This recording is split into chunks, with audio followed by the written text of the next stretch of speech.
Hi, this is an example of a building basement where how do you call this?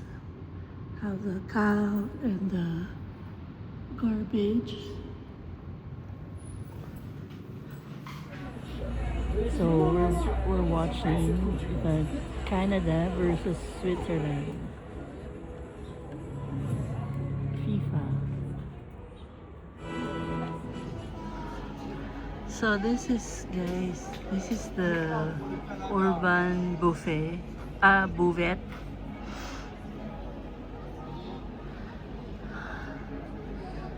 So there's a streaming game of Swiss versus Canada. This is in Junction, Urban Buvette Estiva.